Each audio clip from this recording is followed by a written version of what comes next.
Kita masih ada dalam keadaan COVID ya, yang belum berakhir. Tetapi pada saat ini saya ingin sampaikan satu kebenaran firman Tuhan, di mana saya ingin memotivasi setiap kehidupan kita, di mana sebagai orang percaya janji Tuhan dalam hidup kita, Dia ingin membuat kita naik bukan turun. Dia ingin membuat kita maju bukan kita mundur. Dan lain sebagainya. Itu kerinduan Tuhan dalam setiap hidup kita. Itu sebabnya pada saat ini saya ingin sampaikan satu kebenaran firman Tuhan. Saya beri judul 6 kunci keberhasilan. Saya ingin sampaikan kebenaran firman Tuhan ini dengan satu tujuan, di mana supaya setiap kita yang ada tidak terkecuali, sebagaimana janji Tuhan, Dia ingin membuat kita berhasil, Dia ingin membuat kita beruntung, dan Dia rindu itu terjadi kita alami dalam segala aspek kehidupan. Makanya bertolak dari itu saya ingin sampaikan kebenaran firman Tuhan ini, sekalipun kita memang masih ada di tengah-tengah satu keadaan, satu kondisi. Saya katakan di jemaat yang saya layani, kalau dulu itu ada masalah, ada tantangan dan lain sebagainya yang terjadi, tetapi itu hanya dialami oleh lapisan tertentu. Namun dengan adanya COVID ini, semua lapisan merasakan. Semua orang merasakan. Namun, saya ingin katakan, kita tidak boleh terbawa dengan keadaan yang ada ini. Kenapa? Karena sekalipun keadaan yang ada ini memang seperti ini, kita tidak bisa pungkiri. Tapi satu hal yang harus kita tahu, kita punya Tuhan, kita punya Allah yang hidup, Allah yang berkuasa, Allah yang dapat melakukan segala sesuatu, di mana kuasanya itu tidak dibatasi oleh situasi dan kondisi yang ada. Keadaan boleh semakin sulit, boleh semakin tidak menentu, tetapi kuasa Tuhan tidak ditentukan oleh keadaan yang ada. Itu sebabnya saya ingin sampaikan kebenaran firman Tuhan ini. Saya ambil di dalam kitab Ulangan pasal 29 ayat 9. Ulangan 29 ayat 9. Mari kalau tidak keberatan saya jemput kita semua berdiri. Kita hormati kebenaran firman Tuhan.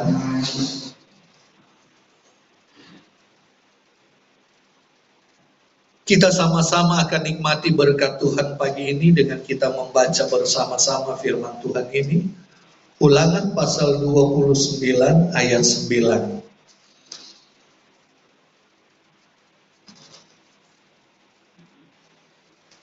Kalau saudara mungkin lupa bawa Alkitab, di depan saudara bisa lihat, tapi lupa dalam arti tidak ingat, bukan lupa karena sengaja ya. Ulangan 29 ayat 9, kita baca sama-sama ayat ini. 2, 3. Sebab itu lakukanlah perkataan perjanjian ini dengan setia, supaya kamu beruntung dalam segala yang kamu lakukan. Puji Tuhan. Terima kasih, silakan duduk kembali. Kita tahu bahwa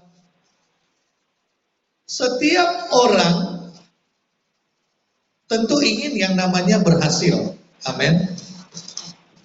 Setiap orang ingin supaya kehidupannya berhasil. Anak kecil sekalipun, kalau kita tanya, kamu mau dalam hidupmu berhasil? Kalau dia anak pintar, dia nggak akan jawab begini, iya. Dia balikin, kalau bapak, kalau ibu, ya mau, ya sama, saya juga mau. Setiap orang ingin kehidupannya berhasil. Termasuk kita melihat bahwa di mana seorang pengusaha seorang yang melakukan satu kegiatan dan lain sebagainya, tentu dia melakukan itu dengan satu tujuan supaya keberhasilan terjadi. Saya belum pernah jumpai ada orang menjalankan satu usaha kemudian bilang, saya mau lakukan ini nggak untung, itu kan nggak apa-apa. Saya belum pernah ketemu. Setiap orang menjalankan satu pekerjaan, satu aktivitas, satu usaha, di mana orang tersebut dia tentu menginginkan yang namanya keberhasilan. Tidak mungkin seseorang menjalankan satu usaha, kemudian ini yang dia inginkan, saudara. Dia rugi dalam berusaha. Pasti dia mau dia mengalami keberuntungan. Namun yang jadi masalah, tidak sedikit orang mereka hanya memang punya satu rencana, satu keinginan untuk mengalami keberuntungan di dalam apapun yang mereka lakukan. Namun mereka lupa bagaimana mencari kiat-kiatnya atau bagaimana caranya supaya mereka bisa meraih keberhasilan atau keberuntungan di dalam apa yang mereka lakukan, apa yang mereka usahakan itu. Saat ini saya ingin membawa setiap kita yang ada, karena saya percaya setiap kita punya usaha. Ya, sekalipun mungkin usaha kita tidak besar, tetapi kita melakukan sesuatu itu usaha. Kita mengerjakan sesuatu itu usaha. Nah, saya ingin bawa kita semua untuk kita melihat bagaimana supaya setiap kita yang ada, kita boleh menikmati keberhasilan itu. Tentu saya akan bawa dari segi kita sebagai orang yang percaya kepada Tuhan. Karena berbicara untuk dia bisa mengalami keberuntungan, keberhasilan, dan lain sebagainya, itu banyak cara bisa dilakukan. Tetapi kita sebagai orang percaya kepada Tuhan, tentu saya bawa setiap kita sesuai dengan kebenaran firman Tuhan. Trik-trik apa saja atau hal-hal apa saja atau kunci bagaimana supaya kita dapat menikmati keberhasilan, bagaimana supaya kita boleh menikmati apa yang Tuhan janjikan dalam hidup kita. Dari Kejadian sampai Wahyu itu dicatat, kalau saudara lihat itu ya, menurut mereka yang sudah mempelajarinya, ada 33.000 janji Tuhan bagi kita. 33.000 dari Kejadian sampai Wahyu. Dari 33.000 janji Tuhan, 9.000 diantaranya itu tentang hidup berkelimpahan. Nah, bukan saya katakan kita, apa ya, orang katakan gila harta atau apa, tidak. Tetapi karena memang ini janji Tuhan bagi setiap kita, di mana Tuhan ingin setiap kita menikmati janji Tuhan. Setiap kita menikmati berkat Tuhan. Dengan satu tujuan, Tuhan ingin memakai kita untuk kita menjadi perpanjangan tangannya atau kita menjadi saluran berkatnya. Namun tentu pada dasarnya Tuhan ingin setiap orang percaya, setiap anak Tuhan menikmati setiap apa yang namanya keberhasilan. Orang tua tentu menginginkan anaknya berhasil. Terlebih juga Tuhan, dia menginginkan setiap anak-anaknya mengalami keberhasilan. Nah, kunci bagaimana kita menikmati keberhasilan yang pertama ini, mengenal Kristus Yesus sebagai sumber berkat. Ini yang harus kita tahu, saudara. Kita harus mengenal Kristus Yesus Tuhan kita, di mana dia adalah sumber berkat.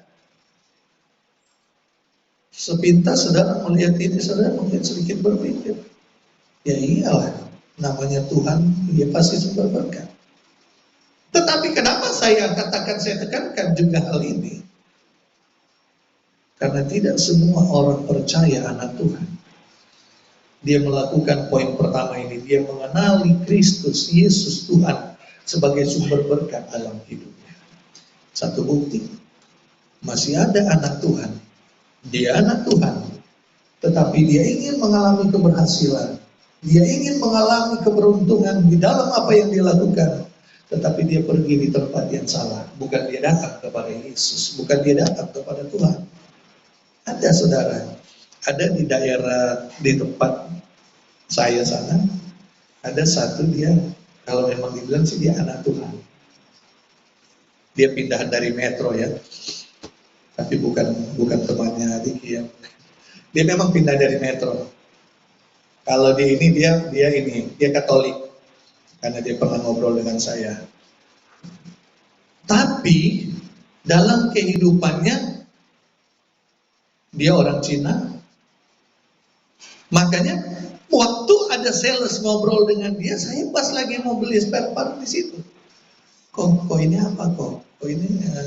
Soalnya dia lihat hari Minggu tetap buka, hari-hari lain pun dia tetap ada. Hari raya ini, jadi sales ini yang bertanya, dia bingung. Dia kok ini agama apa sih? Dia bilang ya kalau saya sih agamanya Kristen. Oh gitu ya. Dia agak-agak malu jawab karena dia tahu saya pendeta. Emang kenapa dia tanya sama sales? Ya soalnya saya lihat setiap hari kok buka. Justru ada hari-hari tertentu dia tutup, tapi bukan hari Minggu. Nah setelah ketahuan ada bekas, memang rame benar. Banyak toko daerah situ dia yang paling rame. Ada yang bekas karyawan dia keluar dari situ, mereka yang ngomong, bos kita itu pakai pelaris katanya. Makanya setiap ini coba perhatikan hari-hari begini dia pasti tutup. Nah, kembali kepada kebenaran firman Tuhan. Ini anak Tuhan. Ini orang Kristen. Tetapi justru dia tidak mengenal Kristus Yesus sebagai sumber berkat. Kenapa? Karena buktinya dia masih ke tempat yang salah. Dia salah alamat. Kalau memang dia benar-benar mengenal Yesus Tuhan sebagai sumber berkat, pasti dia datang kepada Tuhan. Yohanes 8 ayat 19. Di pelayanan saya suka berbagi dengan jemaat. Saya tidak nikmati sendiri berkat Tuhan. Hal yang sama saya ingin juga lakukan di tempat ini. Mari yang ingin berkat Tuhan, silakan baca Yohanes 8 ayat 19. Karena mendengar saja diberkati, apalagi membaca diberkati. Yohanes 8 ayat 19. Bagi yang mau berkat.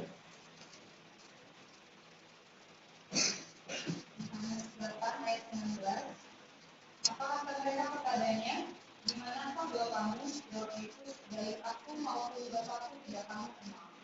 Kalau sekiranya kamu mengenal aku, kamu mengenal juga Bapakku. Puji Tuhan. Begitu jelas di dalam ayat ini. Kalau kamu mengenal aku, kamu juga mengenal Bapakku. Kita sebagai orang percaya, kita harus mengenal Tuhan kita. Bukan kita hanya tahu bahwa kita ada karena Dia yang tebus kita lewat kematiannya. Tetapi kita juga memahami dalam konteks kebenaran firman Tuhan saat ini, bahwa Dialah sumber berkat dalam setiap hidup kita. Jadi, kunci untuk kita menikmati berkat Tuhan, kita menikmati kesuksesan dalam hidup ini adalah dengan kita mau mengenal bahwa Yesus Kristus, Dia adalah sumber berkat dalam setiap hidup kita. Ini yang harus ada dalam setiap hidup kita. Sehingga sebagai orang percaya kita benar-benar harus pahami bahwa Dialah sumber berkat. Berkat itu hanya berasal daripada Dia. Mazmur 111 ayat 4. Mazmur berkata, diberikannya rezeki kepada orang-orang yang takut akan Dia. Ia ingat untuk selama-lamanya akan perjanjiannya. Ini janji Tuhan, Dia memberikan kita rezeki, Dia memberikan kita berkat. Tetapi dengan catatan, dia berikan kepada orang yang takut akan dia. Dalam konteks poin pertama ini, dia berikan kepada mereka yang memang tahu bahwa dia sumber berkat dalam hidupnya. Orang seperti ini yang akan menikmati berkat, yang akan menikmati keberhasilan dalam hidupnya. Dia harus tahu bahwa Yesus Tuhan dia adalah sumber berkat. Kunci yang kedua, saudara, setelah kita tahu bahwa Yesus Tuhan dia sumber berkat dalam hidup kita, kunci yang kedua untuk kita menikmati keberhasilan terjadi dalam hidup kita yang kedua ini, beribadah kepada Tuhan sebagai sumber berkat. Tidak sedikit orang percaya, tidak sedikit berkata dia anak Tuhan, tetapi dia tidak beribadah kepada Tuhan sebagai sumber berkat. Atau mungkin dia beribadah tetapi tidak di dalam kesetiaannya.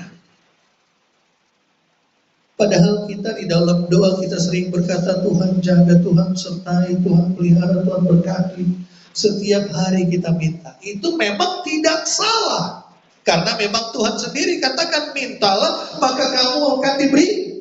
Namun yang jadi masalah, setiap hari, setiap kali kita minta supaya Tuhan berkati, supaya Tuhan jaga, Tuhan buat berhasil setiap apa yang kita buat. Tetapi kita sendiri tidak beribadah kepada Tuhan. Saudara mungkin bisa lihat, saudara mungkin tahu, ada anak Tuhan tetapi dia tidak beribadah kepada Tuhan. Ada anak Tuhan tetapi mungkin dia ibadah tapi bolong-bolong. Tetapi setiap hari minta supaya Tuhan buat berhasil, Tuhan buat beruntung apapun yang dia lakukan, apapun yang dia kerjakan. Ini saudara yang dikasih oleh Tuhan. Saudara bisa lihat dalam 1 Timotius 6 ayat 6. Kita mau datang beribadah kepada Tuhan. Kita bukan hanya meminta, tetapi kita tidak datang kepada Dia sebagai sumber berkat dalam setiap hidup kita. Saya sampaikan kebenaran firman Tuhan ini untuk memotivasi kita supaya kita semakin lagi di dalam Tuhan. Ya, kita memang sudah setia, tetapi biar kita lebih dan lebih lagi kita setia kepada Tuhan sebagai sumber berkat dalam setiap hidup kita. Kenapa? Kita mengantisipasi karena kebenaran firman Tuhan sendiri berkata, di akhir zaman ini kasih kebanyakan orang akan menjadi dingin. Salah satu mereka akan jadi tidak atau kurang setia beribadah kepada Tuhan. Karena berada di akhir zaman ini, ada banyak tantangan, ada banyak godaan, ada banyak hal yang mereka hadapi. Rame loh, apalagi kalau hari Minggu. Udahlah, minggu ini saya nggak ibadah dulu, rame. Sayang kalau tutup, sayang kalau nggak usaha. Kita lupa untuk datang beribadah kepada Tuhan. Saya selingi dengan sedikit kesaksian. Saya dulu sebelum di Lampung, saya pelayanan di Jambi, di pedalaman, dan waktu saya di Jambi, saya dipercayakan 2 sidang yang saya pegang. Ada satu sidang yang saya layani itu suami istri, suaminya kepala sekolah, istrinya guru biasa. Mereka punya warung juga, ada sambilan warung. Saudara, satu hal yang saya lihat luar biasa. Kita ibadah di tempat itu sore karena paginya saya ibadah di pelayanan yang satu. Setiap kita pergi beribadah, itu sore kita buat. Nah, orang-orang dari kebun kan sudah mulai pulang dari ladang, mulai pulang. Apa yang membuat saya berkata luar biasa inilah janji Tuhan. Kita ibadah sore, orang-orang yang pulang dari ladang, setiap kita pulang ibadah, mereka di depan rumah jemaat ini sudah nunggu di situ, saudara. 3-4 orang sudah nunggu karena warungnya tutup. Waktu pertama kali saya lihat, saya tanya Pak Suraji, saya nggak lupa namanya jemaat saya kan. Pak Suraji, dari jauh saya bilang, itu kok ada itu jemaat, ada apa? Ada orang-orang di depan rumah, apa itu? Saya lihat ada yang bawa inilah, bawa itu, namanya dari ladang. Mau belanja om? Oh mau belanja, iya. Saya heran, saya bilang, Kenapa nggak ke depan? Karena seberangnya itu warung juga. Kenapa mereka nggak ke depan? Nggak tahu om, itu yang saya bingung. Di depan warung, tapi mereka tetap maunya belanja di saya. Padahal kalau mau dibanding-banding, warung di depan lebih besar.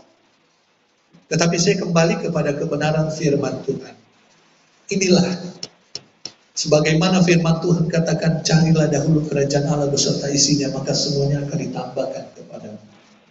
Kita harus tetap punya satu prinsip yang kuat. Kalau kita tetap datang mencari Tuhan, beribadah, kita utamakan Tuhan, kita tidak usah takut, saudara, untuk kehilangan sesuatu. Ya, saya teringat ada satu anak Tuhan. Waktu itu dia baru mau jadi calon mantu. Nah, suatu saat dia nggak ibadah, dia izin kepada calon mertuanya. Dia bilang, hari ini saya nggak ibadah, besok saya nggak mau ibadah. Kenapa? Karena ada janjian, ada orang mau beli ini, janjiannya hari Minggu. Nah, kalau saya nggak ini nanti bisa gagal, bisa batal. Calon mertuanya bilang begini, dia yang cerita ke saya. Dia bilang, nggak usah, kamu ibadah aja dulu, nanti habis itu kamu janjian, atau habis itu baru. Yang penting kamu sudah ibadah. Dia bilang, enggak, nanti nggak jadi. Ya udah, terserah. Apa yang terjadi? Dua, kehilangan dia, berkat. Berkat rohani dia sudah hilang, karena dia tidak ibadah. Yang janjian, mau ada satu jual beli, tidak terjadi. Dua, dia hilang. Calon mertuanya bilang, apa? Kan saya udah bilang, ibadah aja dulu. Coba kalau kamu ibadah, saya percaya berkat, kalau memang itu berkat kamu, itu tidak akan lari, tidak akan hilang dari dalam hidup. Nah, ini yang perlu kita pahami juga dalam setiap hidup kita. Saya ingin tekankan atau angkat ini, kenapa? Karena dengan keadaan yang ada ini, dan memang kalau kita lihat, ini ujian bagi kita. Terkadang kita diperhadapkan dengan sesuatu yang mungkin membuat pemburuan dengan kita. Wah, ini satu kesempatan, tetapi ini saatnya saya mau beribadah. Sehingga membuat dilema bagi kita, mau pilih yang mana. Sehingga kita berkata, udahlah, nggak ibadah dulu, kan minggu depan masih ada. Ini satu kekeliruan terjadi. Kita harus memahami bahwa beribadah kepada Tuhan itu akan mendatangkan berkat. Ini janji Tuhan. Baik berkat jasmani, terlebih berkat secara rohani. Dua berkat kita dapat. Yang orang tadi sudah hilang berkat rohani, berkat yang dia mau dapat efek nggak jadi, yang dapat siang nggak jadi. Dua berkat hilang dari hidupnya. Tetapi kalau kita datang, kita beribadah, kita mengutamakan Tuhan, percayalah. Masa kita lupa bahwa segala sesuatu itu diatur oleh Tuhan. Tuhan yang atur. Kita klaim saja, Tuhan saya mau ibadah dulu. Sekalipun sebenarnya ada janji. Saya harus begini, saya ibadah. Saya percaya itu pasti tetap. Ya, Tuhan atur seperti itu. Ini yang perlu kita pahami. Poin yang kedua, kita beribadah kepada Tuhan di mana Dia sumber berkat dalam hidup kita. Kalau kita ingin melihat keberhasilan terjadi. Yang ketiga, bagaimana kita menikmati keberhasilan? Kita tetap fokus kepada Tuhan. Ini saudara, perlu juga. Terkadang mungkin kita berkata ini no problem, nggak jadi masalah kok. Yang penting kan dalam sebulan ini hitung-hitung saya sudah 2 kali ibadah. Sebulan 4 minggu. Kalau saya sekali nggak ibadah kan berarti ada 3 kali saya ibadah, cuma sekali nggak apa-apalah. Nah ini saudara yang terjadi, di mana terkadang kita tidak menyadari. Tapi mari kita yang ada, kita mau tetap fokus kepada Tuhan. Di mana Dia sumber berkat, kita harus datang mencari Dia. Kita fokus kepada Tuhan, maka percayalah bahwa berkat Tuhan itu kita akan nikmati terjadi dalam setiap hidup kita yang ada. Seringkali kegagalan terjadi karena kita tidak fokus kepada Tuhan. Ini yang terjadi.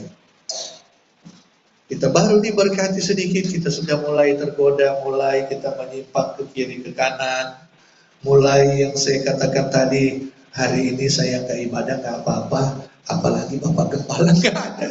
Waduh, itu lebih lagi, apalagi nggak ada. Gembala tidak ada, tapi Tuhan ada. Masih enak seperti itu. Gembala ada kalau Tuhan nggak ada. Jadi kita datang, kita beribadah kepada Tuhan, kita tetap fokus kepada Tuhan, supaya kita bisa melihat setiap janji Tuhan itu nyata dalam setiap hidup kita. Ini yang ketiga. Kita tetap fokus. Jadi saya mau katakan, mari kita pegang firman Tuhan ini, karena ke depan banyak tantangan kita alami. Waduh, gimana ya besok hari Minggu, besok lagi janjiannya. Kita bisa atur.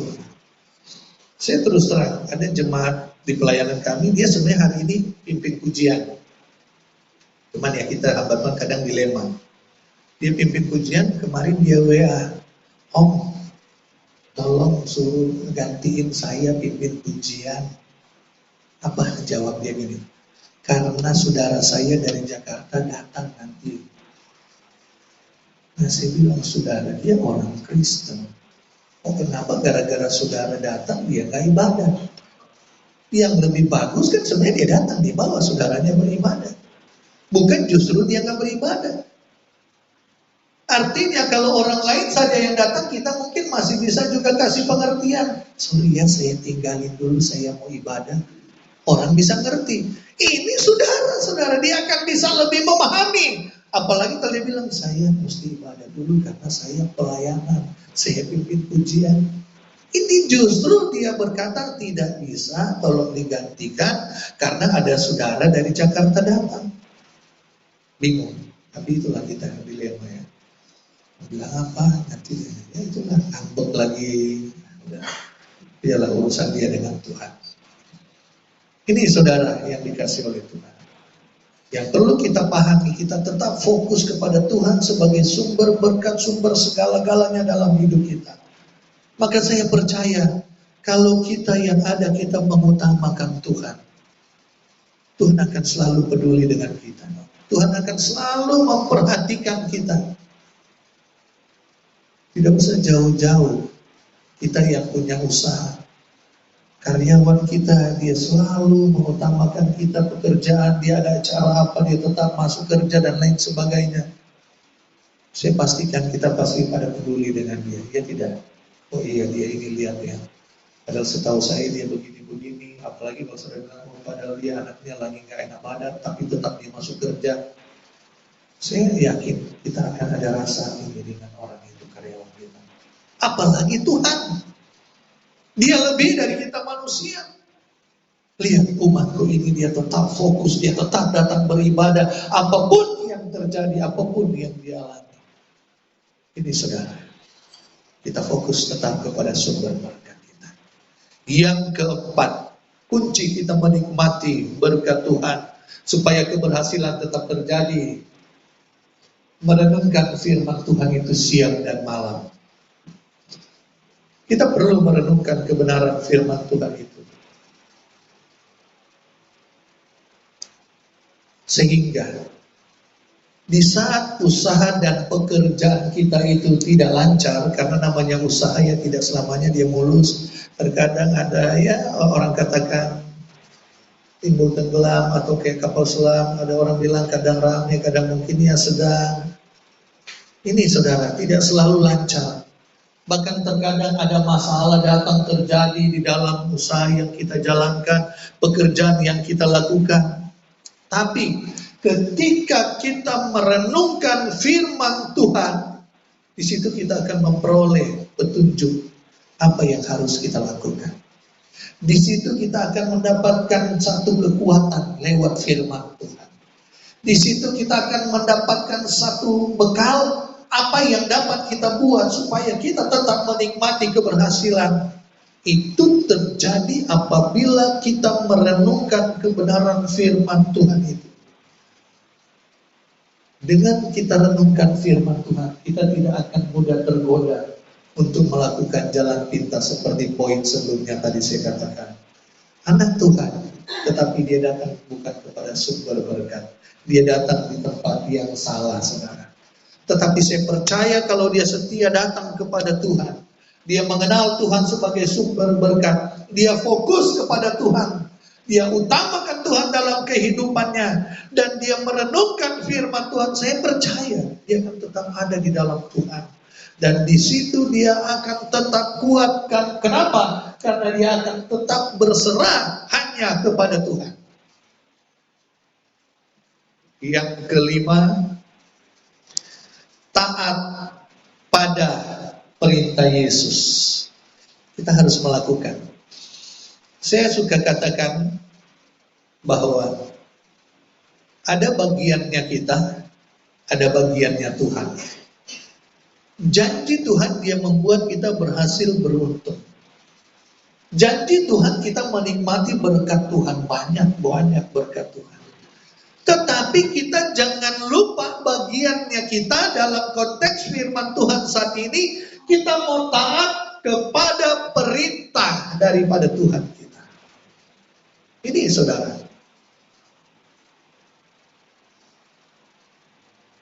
Berkat itu pasti terjadi. Tetapi itu terjadi bagi orang yang taat kepada Tuhan. Amin. Mari kita taat kepada Tuhan.